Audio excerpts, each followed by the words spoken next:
tô contigo, eu tô correndo perigo. Eu tô no mato sem cachorro, os caras chegam, eu subo o morro. Eu te falei, eu sei, tu sabia que o rap é a voz da periferia. A verdade é verdade, você sabe qual é. Malandro é malandro e mané é mané. A solução do pobre, ninguém sabe onde está. Na conquista da vida é preciso lutar. Então luta, que nada vem de mão beijada. Nada vem de mão beijada. Então luta, só pra ver no que dá. Então luta, que nada vem de mão beijada. Nada vem de mão beijada. Então luta, só pra ver no que dá. Falei, eu sei, o samba e o hip hop representa a luz do pobre. Na vida e no sucesso nós buscamos o progresso. O caminho mais curto não te leva a lugar nenhum. Na subida da vida é cada um por cada um. Eu te falei, eu sei, tu sabia que o rap é a voz da periferia.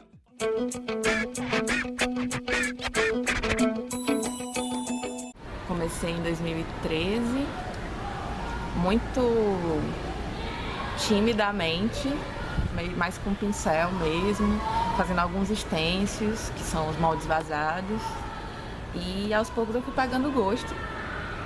Acho que é uma expressão artística genuinamente popular, porque está na rua, né? Então eu não tenho um filtro de quem vê o que eu faço. Todo mundo está ali vendo e cada um tem uma interpretação, né? Eu gosto dessa coisa de não ter um filtro, não estar dentro da galeria onde só quem acha que aquilo ali é arte vai julgar, vai olhar. Comecei a trabalhar bem novo e assim, tipo, já comecei a trabalhar com coisas que tinham a ver com a questão gráfica. Então eu fui fazer curso de Corel, logo quando o Corel apareceu, então não tem jeito, assim, a questão gráfica no geral, artística e tal, assim, e mesmo fazendo esse trabalho já estava tentando me envolver, desde a adolescência frequentava o Dragão do Mar, tentava procurar as pessoas, antes do Dragão do Mar ser Dragão do Mar.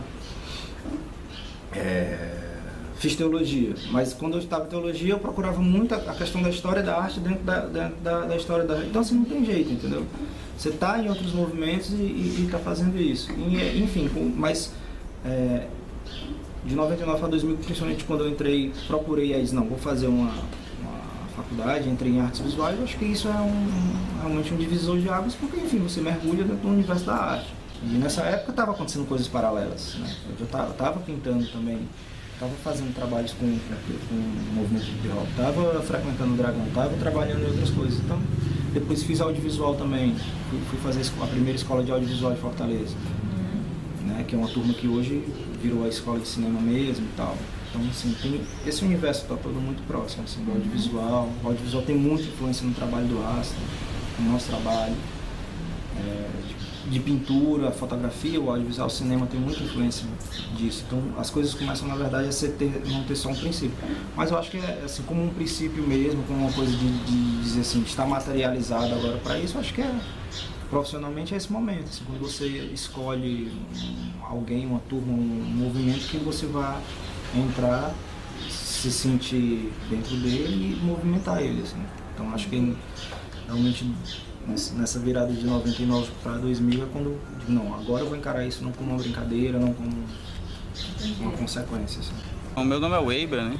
Eu tenho 30 anos e desses 30 anos eu venho dedicando 10 anos da minha vida à arte. Né? Então eu comecei com a aerografia, que é um estilo de arte que a gente utiliza um equipamento específico e tudo. Da aerografia eu conheci os pincéis e por terceira parte eu conheci o grafite, né? Eu conheci os sprays.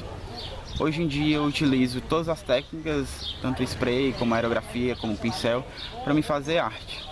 Né? Então eu costumo dizer que eu faço arte urbana, né? Eu faço intervenções nas ruas, nas cidades.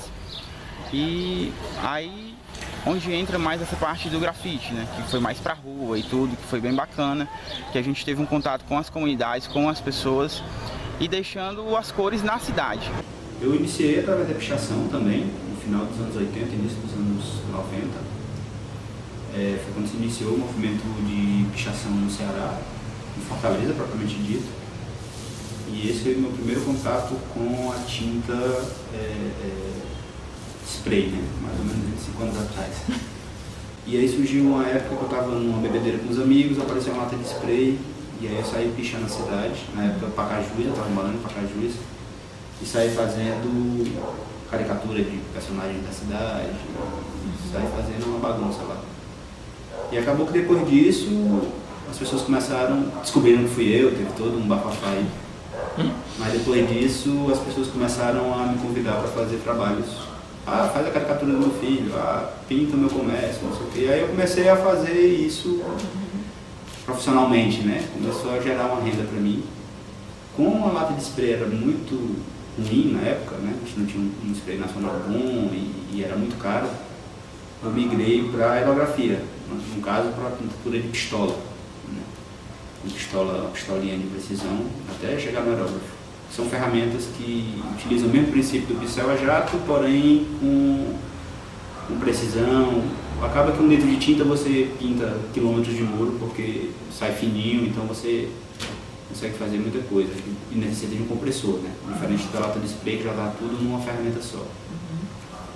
E eu migrei para isso, fiquei algum tempo vivendo disso, até que chegou no Brasil os sprays importados, e aí despertou novamente a coisa do spray, né? A coisa do spray que tinha mais precisão, tinha uma gama de cor legal, e isso aí eu voltei a trabalhar com grafite.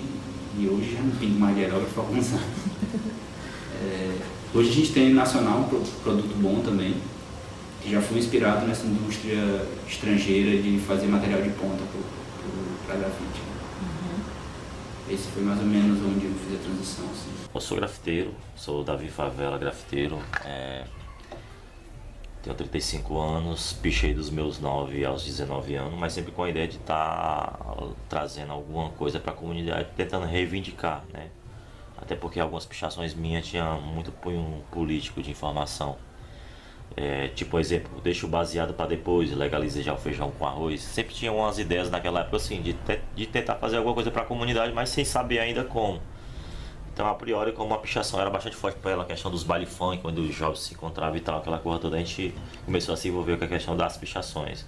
E até aí também nos baile funk a gente começou a escutar os primeiros rap, os primeiros funk, né, a começar a dançar break, aquela coisa toda, né, em 88, 89. Então, de lá a gente começou, massa, spray e tal, então era muito difícil também ter o acesso ao material, mas mesmo assim a gente começava a pichar, pichava de giz, de carvão e folha verde, de próprio spray, tinta, rolim, noguete, que é aquele bichinho de coisa, sapato. Então a gente foi criando aquela iniciativa de estar fazendo alguma coisa pela comunidade, só que como a pichação era um pouco vandalizada, ainda é muito hoje, então a gente começou a se envolver com diversos conflitos, até porque quando você ia pichar, você não pedia permissão ao muro, né, para poder pichar. Então normalmente a gente pichava, tinha o ato da adrenalina, que era o ato de fazer uma coisa que era crime, era irregular, o seu coração ficava daquele jeito. A partir do momento que eu comecei a fazer os painéis da comunidade, comecei a ter uma identidade, não era só um cara que era vândalo, que pichava, que era um pouco anônimo. Então eu comecei a estar envolvido em diversas outras ações. Tudo através da arte. Então a arte ela me deu não o poder do nome do Davi Favela, que eu vim ter depois, né? Davi Favela é porque eu rodei muitas comunidades fazendo as ações culturais, grafite também. Então, como eu rodei muitas comunidades, fiquei chamado de Davi Favela, apelidado por estar envolvido em diversas comunidades, favelas, becos, vielas, essa coisa toda. Então, quando eu passei a estar desenvolvendo mesmo um trabalho específico, aí começou a aparecer diversos canais, né, de ações, até de trabalhos mesmo para ganhar um dinheiro e tal. Então eu vi que pela área do grafite ia ter mais êxito, né, no que eu estava querendo fazer pela minha comunidade. Eu acho que pro trabalho que eu quero fazer na rua, que é essa questão de... Eu gosto de trabalhar o gênero, né, a questão do feminismo. Sou feminista, sem medo de dizer isso. Às vezes, né, principalmente agora, assim, com algumas declarações de pessoas perturbadas. Mas o que eu quero trabalhar no grafite é sempre uma questão de gênero, assim. Essa opressão que o ser feminino sofre. E o ser feminino não só a mulher, mas aquele homem que é afeminado, né? É como se o lado feminino fosse o lado ruim da vida. Então, os espaços que eu procuro são sempre espaços de grande visibilidade, né, com um fluxo ou de carro ou de pessoas que, né, que seja intenso, para que aquilo seja visto pelo maior número de pessoas possível. Neurótica veio meio por isso também, essa questão dos adjetivos que são usados para te diminuir, para te podar, para te ofender. E aí eu disse, não, sou neurótica mesmo, sou paranoica, sou doida. Tipo assim, a grande maioria dos grafiteiros ainda tem uma mentalidade muito arcaica, muito machista. Inclusive grafiteiros famosos da cidade costumam falar isso, tipo assim, mas mulher não pinta muito na rua sozinha porque não carrega peso. E assim, não é por força bruta, é porque às vezes, como eu tinha falado, às vezes você não tá afim de escutar, você não tá emocionalmente preparada para escutar certas coisas que você escuta na rua diariamente, pintando ou não. Eu nunca sofri um preconceito direto, assim, algum grafiteiro chegar e me diminuir ou eu escutar alguma coisa, diretamente não. Mas eu sei do posicionamento de alguns artistas e são muito machistas. Assim, a nossa sociedade é machista e alguns espaços são, especialmente esses espaços de rua e de cultura marginal, o hip hop, o rap, né, o break, a dança break, o grafite, são espaços muito machistas, muito masculinos, né? Não porque as meninas não tenham talento, mas é porque são grupos fechados que para você entrar você precisa de ter um conhecido e as meninas normalmente sofrem assédio, né? Às vezes os caras querem se aproveitar disso, às vezes rebaixam porque a menina é uma menina. Por volta do final da década de 80, saiu uma revista no Brasil chamada Chiclete com Banana, do Angeli. Isso também foi uma das coisas que me marcou, porque eu vi que, poxa, quadrinhos pode ser feito assim, falando de coisas do comportamento humano. Comecei a me interessar por isso. Então, o meu começo foi muito ligado a histórias em quadrinhos. Produzia quadrinhos, colaborava com revistas de quadrinhos de rock e correspondia com outros fanzineiros do Brasil. Comecei a ficar meio nesse circuito. Na década de 90, participei de um grupo chamado Seres Urbanos. A gente criou esse grupo. E aí a gente editava fanzines, né? A gente virou uma espécie de editora de fanzines. A gente tinha até uma sede oficial. Os Seres Urbanos foi um grupo que acabou ganhando uma certa notoriedade, não só no circuito de Fortaleza, mas no circuito nacional. Tanto que a gente só foi perceber isso quando a gente começou a mandar os fanzines para fora. E algumas revistas que trabalhavam com fanzine começaram a falar, olha, Fortaleza está produzindo coisas muito interessantes dentro da arte independente. Até hoje, o nome Seres Urbanos meio que repercute dentro do circuito independente gráfico. Tanto que em 2015 a gente lançou um livro resgatando algumas histórias em quadrinhos desse grupo, né? Que é uma antologia do quadrinho underground cearense. Aí nos 2000 eu comecei a me interessar por artes visuais, isso na virada dos 2000. E de 2002 foi a primeira vez que eu me inscrevi no salão de arte, foi o Salão de Arte de Sobral. E em 2003 me inscrevi no salão do Salão de Abril de Fortaleza. Foi a primeira vez que eu me inscrevi em salões e já tinha participado de algumas exposições independentes, assim. Mas esse circuito para mim oficial, né, era um passo que foi tipo assim, eu devia tentar. E aí em 2004 eu me inscrevi novamente no Salão de Abril e ganhei meu primeiro prêmio, assim. Morei 23 anos, acho, no Nova Metrópole, né, que é a região metropolitana de Fortaleza. E lá sempre foi um bairro muito movimentado e tal, mas quando a gente adolescente ficava muito no bairro. Mas lá não tinha muita coisa de arte. Se eu quisesse fazer um curso de desenho, não tinha. Passei na faculdade, comecei aquela coisa, terceiro semestre, maravilhoso. E também fui perdendo um pouco de vontade, assim, da faculdade, porque eu comecei a ter outras vontades que eu já não conseguia mais. Aí foi na época também que eu comecei a viajar, aí no Laboratório Astro voltando, eu conheci várias pessoas, entre elas 3 meninas, que a gente formou o selo coletivo, foi meio que dentro do laboratório que a gente se conheceu. E elas atuam ainda com menos frequência, mas estão ainda atuando em Fortaleza, que é Bruna, Cecília e Juliana. E foram nós 4, aí é meio que uma brincadeira, eram os 4 meninos do Astro e as 4 meninas do Selo. E todo mundo se conhecia, todo mundo é amigo e tal. E aí a gente, só que o nosso foco era mais o lambe-lambe, a gente produzia em casa e saía pra colar na rua.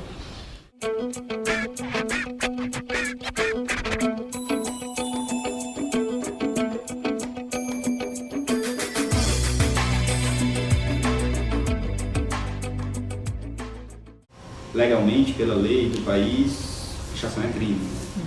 O grafite é legalizado. Mas isso não faz dentro de uma linguagem artística ser maior ou menor um que o outro. O pichação para mim tem uma função fundamental na sociedade, de estar ali demarcando, de estar ali dizendo estamos vivos, de estar ali dizendo somos potentes, né? Tem uma pessoa que pega uma lata de spray e sai de madrugada pichando, né? Podendo ser preso, podendo levar um tiro, correndo risco de vida. Essa pessoa ela tem um potencial de fazer muita coisa, né? Então são muitos jovens que têm esse potencial, estão aí fazendo, né? Tem uma coisa da pichação que eu acho legal, que ela é mais visceral, ela é mais real, por mais que seja essa caligrafia que às vezes desagrada ao olhar mais educado, né? Sei lá se a palavra é essa, mas tem a questão dela ser direta, né? Ela não tem aquela mentira que uma publicidade tem, né? O grafite é isso, né? Pra mim é isso, é levar a arte para as pessoas na rua e gratuitamente. Então eu pego as minhas tintas, eu saio e eu vou olhando espaços da rua. Aí eu vejo aquele espaço que está sujo, que está abandonado, e eu visualizo já um personagem, já uma historinha, e eu vou contar ali uma história para as pessoas, para quando elas passarem, elas verem aquele desenho e, pô, bacana e tal. E como tá na rua, é uma coisa bem aberta, né? Então as pessoas podem olhar, podem criticar e dizer, ah, não gostei. Pode chegar outro e dizer, ah, poderia melhorar isso, poderia melhorar aquilo. Então a gente está sempre aberto a críticas também, mas é isso, tá na rua. Então o grafite hoje tem, o que é o meu principal posicionamento é ele tem que transformar a vida do indivíduo. Se for o grafite que estiver naquela parede, ela não servir para nada, só para o cara passar e olhar e não sentir nada. Então o grafite tem que ter uma informação, tem que chamar atenção pela mistura de cores. E tem que ter realmente o principal de tudo, que é a ideologia, que é a mesma informação. Ela tem que transformar, tem que modificar o cotidiano onde aquele grafite está. Né? Se ele está em um beco onde as pessoas utilizam droga, se ele está num canto onde tem um esgoto a céu aberto. Então ele tem que interferir. Né? Não é grafite por grafite, ele tem que transformar primeiramente a vida do indivíduo que faz esse grafite e segundo as pessoas que passam. Ela pode ser até só uma certa paisagem, onde a pessoa possa se sentir bem pela terapia de cores, pela ideia que tem lá. Eu acho que o resumo do meu grafite, pela minha história dentro do grafite, é isso. Essa ideia já mudou várias vezes na minha cabeça, assim, o que é, o que não é. Hoje em dia, na verdade, eu parei meio um pouco de tentar enquadrar o grafite. Principalmente quando eu tenho referência. Minhas referências hoje continuam as bases do que eu acho quando eu falo de movimento grafite, usando como base os movimentos americanos, principalmente, mas eu não consigo desvencilhar hoje a questão do grafite quando eu uso isso de uma forma mais abrangente, quando eu vou pensar no grafite europeu, na pichação do movimento punk, quando eu vou pensar que pintar na rua significa o muralismo, quando eu vou pensar no braçai, falando de grafite em 50, pós-guerra, né? Então eu não consigo desvencilhar disso. Então o grafite para mim, Roberto Pessoa e artista, e jogando isso para minha arte, tá nesse universo muito mais complexo. Eu não consigo limitar eles. Quando me perguntam desses grafites, na verdade assim, grafite já é uma palavra plural. Normalmente quando eu falei que o grafite ele é muito refém ainda da globalização, tem muitos grafiteiros daqui. Tem muitos grafiteiros, mas poucos grafiteiros têm essa visão. Até porque normalmente são os grafiteiros que vê as coisas de São Paulo, vê as coisas de fora e apenas copia. Ou é igual a própria pichação, porque normalmente tem muitos grafiteiros hoje que grafita pra caramba, mas ele só bota o nome dele. Pessoa tal, desenha o nome dele ali e pronto. E você passa, se você tem uma visão mais específica, você vai ver que é a mesma pichação, que tá bonita, as letras, tá tudo, mas você não entende nada. Que resumindo, é a mesma pichação. Mesmo que ele tenha pegado uma tinta e enrolou ali o nome dele, pronto. para ele é um status. O grafite ele também procura mais status dentro da área onde ele vive. Então ele bota o nome, quanto mais ele botar o nome dele em vários cantos, claro que ele vai ficar mais famoso. Então tem muitos grafiteiros que estão preocupados nisso, apenas de fazer o nome dele e ganhar o status dele pronto. E poucos grafiteiros entendem da onde que o grafite velho surgiu, de uma ação que era de reivindicação, né, de um grupo de pessoas ou de uma sociedade daquela época lá nos Estados Unidos, onde o grafite mesmo de rua ele teve essa proporção grande, né, onde os caras grafitavam e reivindicavam as suas ações na época dos Black Panthers, da guerra do Vietnã, naquela época que teve, né, do apartheid que teve nos Estados Unidos. Então os negros utilizavam bastante o grafite para poder, né, bater contra o governo, aquela coisa toda de mostrar a desigualdade daquela época. Então eu tento seguir essa mesma linha. O grafite surgiu para isso, para tentar transformar e para tentar ser um porta-voz de um grupo de jovens ou de uma geração de jovens que tentam buscar melhoria. Que claro que dá para você, como hoje nós vivemos num país capitalista, dá para ganhar um dinheiro, dá para você fazer um trabalho social, dá para você viver bem através do grafite. Também tem essa discussão, é grafite quando entra na galeria, é só grafite quando está na rua. Então tem essa discussão e a gente vai, volta e meia, a gente chega também numa discussão gigantesca que ninguém ao certo sabe dizer direito.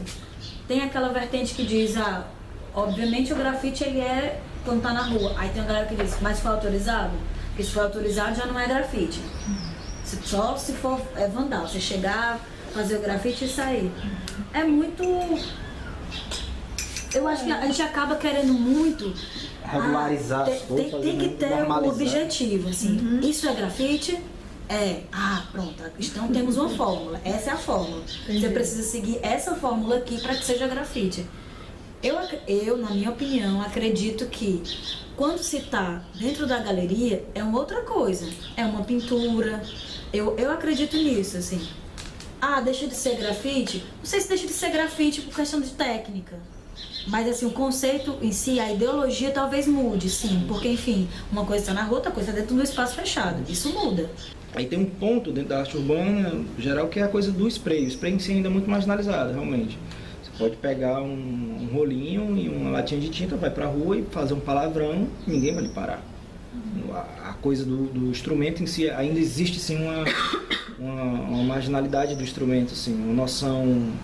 um senso comum que o spray é para pichação e que quem você passa, você pode estar pintando, reformando um poste ali, porque tá velho, por conta própria você tá lá pintando o poste, mas alguém passa, viu o spray, ainda tem essa coisa da marginalidade ligada muito à pichação, porque a pichação é ligada à marginalidade, não sei o que, esse tipo de discussão. E aí você pode estar fazendo um ato altamente terrorista, né?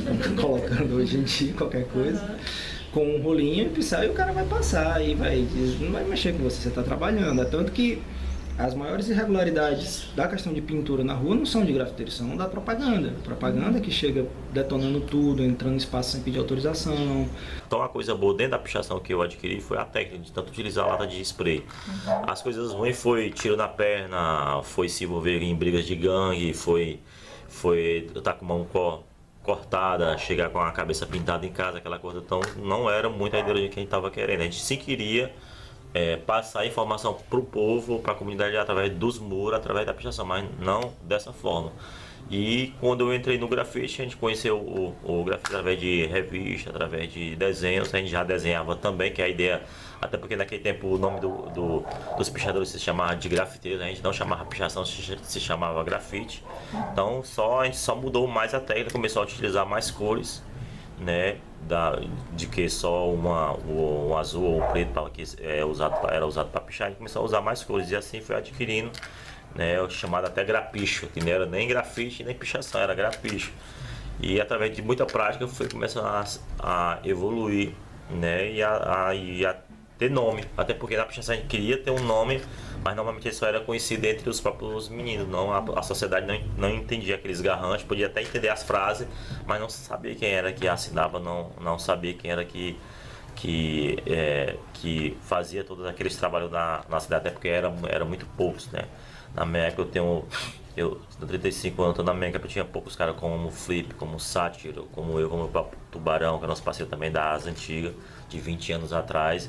Então o grafite ele veio dar uma proporção agora, tá nem com 10 anos que ele veio dar uma proporção gigante aqui no estado do Ceará. A pichação para mim é uma das formas mais cruas de expressão popular, de expressão principalmente marginal daqueles que vivem à margem da sociedade, não marginal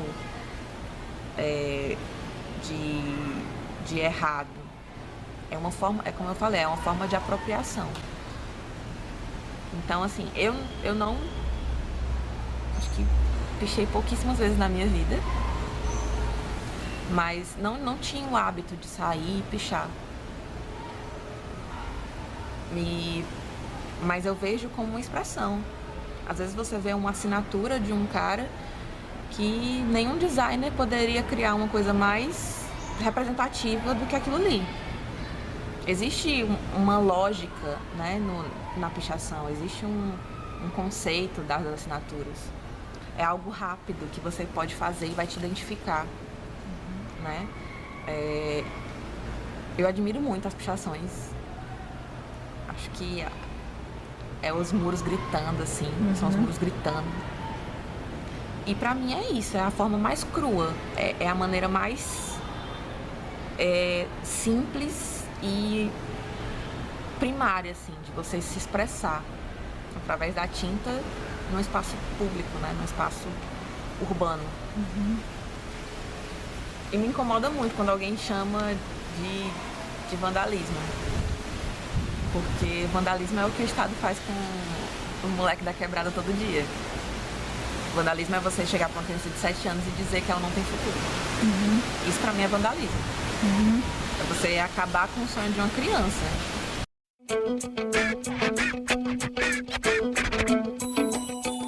O Rastro, ele é um projeto que durante o percurso, lógico, a gente continuou pintando algumas casas abandonadas, algumas casas que as pessoas deixavam a gente pintar, que não moravam gente, mas o intuito do projeto é chegar nas casas das pessoas e ter aquele momento lá de convivência com elas, né? Porque uma coisa bacana no projeto é, na hora que você está pintando, a pessoa põe uma cadeira lá do seu lado e fica contando a história daquela casa, conta a história que nasceu ali dentro daquela casa, que aquela casa foi herdada pela sua família, que o seu pai, o seu avô, sua avó, tudo, faziam tais coisas e ele também está seguindo o caminho, ou foi para outro caminho. Então, esse momento de comunicação, de coisas assim, mais humanas, relações mais humanas mesmo, é que é o projeto, sabe? Tipo, a ideia é chegar lá e ter esse momento de convivência com a família, e a pintura, no caso, é pano de fundo para isso, é uma desculpa para a gente ter esse momento. Então, o projeto para a gente é isso, é botar tinta no carro, ir para um local e passar um tempo conhecendo novas pessoas, pintando a casa delas. O grafite teve vários caminhos, do que eu sei, no Ceará, né? Um foi através do movimento hip hop, né? Na criação do MH2O, isso no início do ano 2000, final dos 90, início dos 2000. Teve outra vertente que não foi ligada ao hip hop, né? Que foi a galera que veio da pichação, que não foi ligado diretamente com o hip hop, mesmo tendo ali se comunicado e tal, mas é outra turma, que se iniciaram nesses momentos, assim,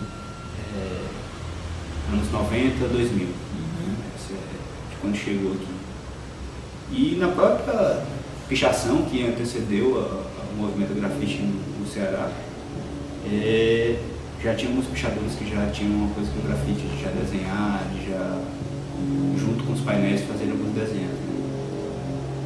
Antes disso, teve alguns movimentos muralistas, como o Grupo Aranha e outros grupos de artistas que hoje ainda estão atuando, mas que na época se denominavam muralistas e faziam ações de pintura mural na cidade, né, em Fortaleza, na capital. Mais ou menos isso. Então, a cena aqui no Ceará, ela foi construída através de uma galera que ralou bastante, né? Porque o grafite, hoje em dia, ele é muito valorizado, né? Tipo, eu vivo disso, eu ganho grana com isso. Mas há 15 anos atrás, 18 anos atrás, quando a galera realmente começou aqui, alguns movimentos de grafite, a galera não tinha tinta de qualidade, né? A tinta comprava era uma tinta, essa tinta de uso geral que a gente compra em depósito, né? Hoje em dia a gente utiliza um material de qualidade, um material que foi desenvolvido para o grafite, né? As empresas desenvolveram esse material para o grafite, mas antigamente isso não rolava. Era tipo qualquer tipo de spray que o cara pegava e juntava com muito sacrifício uma grana para comprar 3, 4 latas, pegava uma tinta latex, que é a base de água, fazia alguma coisa e depois contornava com os sprays. Então essa galera ralou bastante, foi uma galera que chegou mesmo de frente. O pessoal via muito vídeo na internet, nos lugares, nos jornais e tudo na TV, da galera que costumava grafitar fora. Então o pessoal teve essas referências, né? E o grafite é uma das referências do hip hop, né? Que tem a questão do DJ, a questão dos b-boys, que é a galera que dança, e o grafite, que são tipo 3 pilares do hip hop.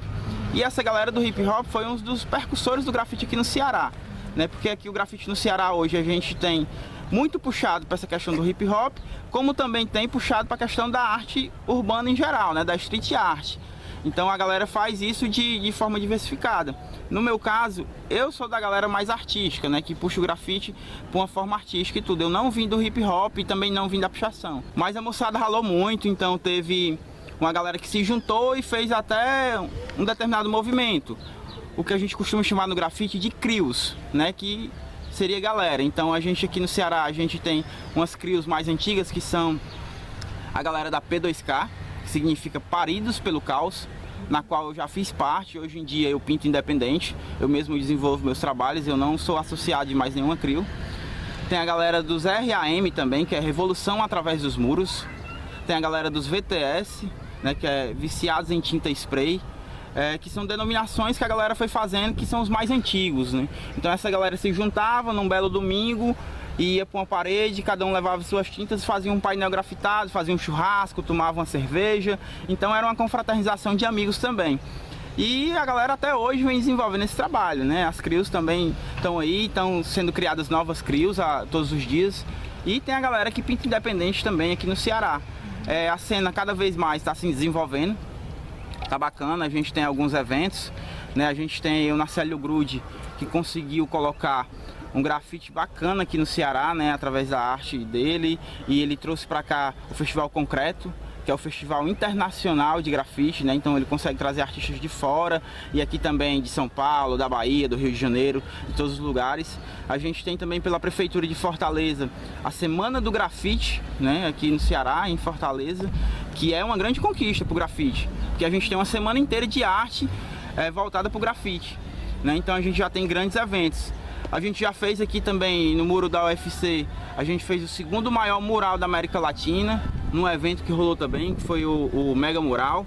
E os eventos vão acontecendo e a galera vai se organizando e fazendo esses eventos. Então a cena tá bacana, pode crescer muito mais. A pichação realmente foi muito forte. E foi também quando veio entrando grupos depois, assim, principalmente do movimento hip hop. Acho que o MH2O começaram a falar do movimento negro, do movimento de comunidades e tal, né? Que isso tem uma influência também com o movimento ainda do remanescente de Nova York. Então, aí, nesse ponto específico, acho que tem sim esse meio marco principalmente o movimento de hip hop quando vieram para Fortaleza tentar trabalhar, né? Porque aí foram trabalhar as linguagens de hip hop e não tem jeito, entrou. E aqui em Fortaleza, dentro desse movimento, assim, eu vejo essa escadinha um pouquinho aí do movimento hip hop, e depois de grupos específicos que começaram a sair que não estavam completamente ligados só ao movimento hip hop, mas aí sim, criaram grupos de grafite, de grupos de saídas de rua. Os primeiros que eu vi, assim, mais ou menos na mesma fase que a gente apareceu, porque do Sky acho que é bem mais antigo, alguns anos, 2, 3 anos assim. Acho que o P2K é o primeiro que eu vejo dentro de Fortaleza realmente pintando em quantidade e como se fosse um grupo unido mesmo, você vê as assinaturas e tal. E alguns outros grupos, aí vem Grafite Cidade, que é mais ou menos na mesma época do Ácido, aí vem, enfim, aí vão aparecendo essas pessoas. E depois o pessoal vai vendo e depois começa a aparecer nomes independentes que começaram a se influenciar por essa galera, ou perceber. As pessoas que faziam às vezes só aleatório, pichação ou outro, começam a perceber também e voltam. Acho que é por aí. Hoje aqui no Ceará, ele nasceu através de um movimento chamado MH2O, ou dos próprios pichadores, né? Das primeiras gangues, hoje temos gangue de pichação chamada EDT RM, que tem mais de 30 anos, né? Então são os caras que começaram pichando com vidro de desodorante. Então são caras que começaram igual com as gangues dos baile funk, até porque naquele tempo não existia gangues, existiam as tertúlias ou os baile funk que você ia no final de semana, e a droga mais consumida assim que o cara era mais top era o álcool, era o loló ou a própria cola, né, ou o solvente com kisuke, né, e tinha uma linguagem bastante chamada que é o de rocha, que normalmente o símbolo de rocha é usado pelos pichadores, né, e alguns grafiteiros também. E rocha nada mais é do que o comprimido, que se você partia ele em banda e tomava o que era chamado Hipnol, ou Rivotril, ou Aranha, né, que os caras utilizavam dentro do baile funk para ficar mais de rochedo e tal, legal, aquela coisa toda, e poder estar se divertindo. E logo depois eles começaram a fazer os primeiros conflitos dentro desses baile funk, né. Acho que os próprios donos dos baile funk começaram a fazer essa divisão por comunidade, né. Então quando se criou essa demarcação por comunidade, começou a surgir as primeiras gangues, porque os caras iam, no final de semana se encontravam lá, tinha alguns conflitos, né. Normalmente a gente ia para beijar, para dançar, depois começaram a criar outra ideia de ir lá para se confrontar, e esse baile era só final de semana, quando durante a semana eles voltavam para a comunidade. Então achou-se existiu a iniciativa de criar núcleos de pessoas que pudessem ir lá na área do outro cara que ele se bateu e demarcar, nós estivemos aqui, nós passamos aqui, aí o cara, bicho, o cara passou aqui, ó, vou cobrar lá no baile funk. Então aí foi que começou a surgir as primeiras gangues aqui em Fortaleza através disso. Esses primeiros conflitos que tinha dentro dos baile funk, os caras voltavam durante a semana para a comunidade, quando durante a semana não tinha nada, então eles começavam a fazer esses pequenos delitos, que era de demarcações, né, de urbanas, que é chamado também, que a pichação é uma demarcação urbana, que apesar que a sociedade acha que é vandalismo, também há uma expressão, há um sentimento, alguma coisa o cara sente, alguma coisa o cara quer passar, nem que seja o próprio nome dele, ele quer passar alguma informação. E também é tratado como fiz, por spray ser a base de gás propano e solvente, tem alguns caras que pensam que é viciado em pichar, né? Ele é viciado no cheiro da tinta. O cara pinta de um quarteirão, o cara, olha o cheiro, o cara fica logo todo se tremendo. Às vezes o cara pensa que é viciado em pichar, não é só como é um produto químico, então isso dá uma dependência. Hoje eu conheço cara que tem 40, 50 anos, que é policial, que é advogado, que picha ainda, só por causa do vício do cheiro da tinta. Então é uma história zona gigante que vem desde a pichação. Aqui a gente pode falar que realmente o grafite é a evolução da pichação, do nosso ponto de vista, que é diferente lá dos Estados Unidos, que também pode ter parecido com essa história, mas a nossa história específica veio de grupos de pichadores que era chamado de grafiteiros, que eles só mudaram, começaram a usar mais tintas do que eles usavam antes. Eu conheço uma galera que começou pichando aqui no Ceará, mais ou menos na década de 90. Então, a história, o que eu sei do grafite é através dos olhos deles, dessa galera que começou, né, pichando e foi partindo pro grafite, às vezes pro stencil. E o que eu conheço é muito assim, que nos anos 90 teve o boom, né, da arte urbana, principalmente da pichação aqui em Fortaleza. E a partir disso, algumas pessoas foram evoluindo, né, tipo no traço, e foram começando a fazer não só o Sharpie, né, não só a assinatura, mas também desenhos. Mas que ainda há uma rivalidade muito grande entre pichadores e grafiteiros. Uhum. Porque quem grafita e faz só personagem e nunca pichou na vida, ou então já pichou, tem uma mentalidade de que o grafite é a evolução da pichação, e algumas pessoas acham que não, que pichação e grafite têm evoluído concomitantemente, né, tipo, ao mesmo tempo. Os menos desenhos, até porque os grafites, as pichações antigamente era desenhos, como normalmente a gente assistia muito desenho animado, então as pessoas eram apelidadas pelo aquele desenho, Gargamel, o Pica-Pau, ou Pernalonga. Então normalmente os caras, ou até hoje existe isso, ou o cara fazia a inscrição do nome do apelido ou desenhava o próprio personagem. Então desse desenhar alguns personagens, eles começaram a ampliar mais essa área. Tinha uma gangue chamada, existe ainda, que é a XR, que é a Xixi da área do Montese, que foi fundada pelo Slay EDT 666, que morreu em 2008.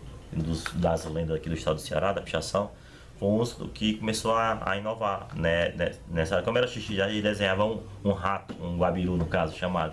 Então as pichações deles, desenhava o guabiru, desenhava uma lata de lixo e depois desenhava os nomes dos meninos.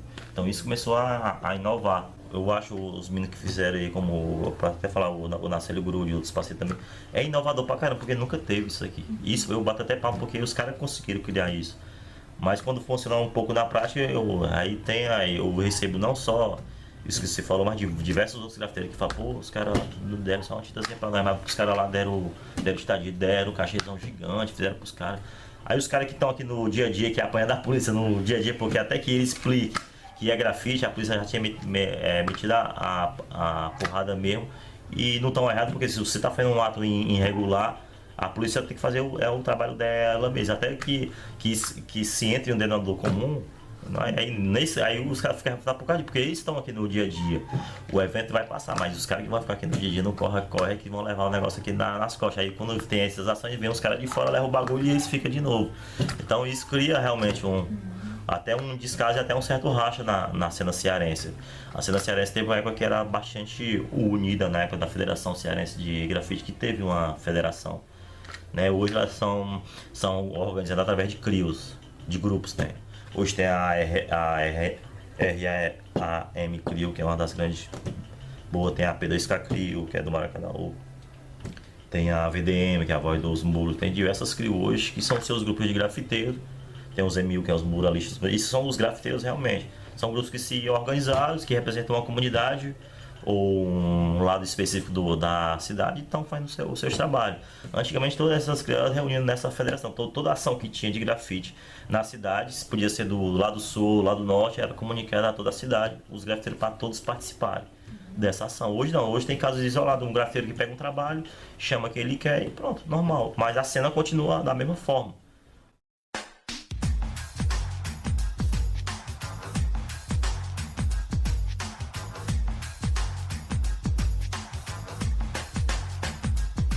Tá vendo aquele edifício, moço? É difícil de falar, também de explicar. Onde você trabalhou, você não pode nem olhar. Ele chega um cidadão, fala aí, meu irmão, tu tá admirado ou tá querendo roubar? Essa é uma vergonha para o pobre sofredor, tanto que trabalha no peito, sente uma dor. Humildemente derramando seu suor, buscando seu sustento, não há nada pior. Essa situação só tende a piorar. Se ele nem pode olhar, imagine então morar. Como o pobre sofre, você já viu. O pobre sofre, mas a culpa é do Brasil. E como o pobre sofre, você já viu. Como o pobre sofre, você já viu. O pobre sofre, mas a culpa é do Brasil. E como o pobre sofre, você já viu. Tá vendo aquela escola, moço? É motivo de orgulho, é sim senhor, pois muito aprendem, chegam até ser doutor. A diferença está no que eu vou te contar. O rico só estuda em colégio particular, até uma faculdade ele pode bancar. O pobre é diferente, ele sofre, ele sente a discriminação, também humilhação, pois não lhe falta um cidadão que lhe diga, meu irmão, criança de pé no chão, aqui não pode entrar. Essa situação só tende a piorar. Se ele nem pode entrar, imagine então estudar. Como o pobre sofre, você já viu. O pobre sofre, mas a culpa é do Brasil. E como o pobre sofre, você já viu.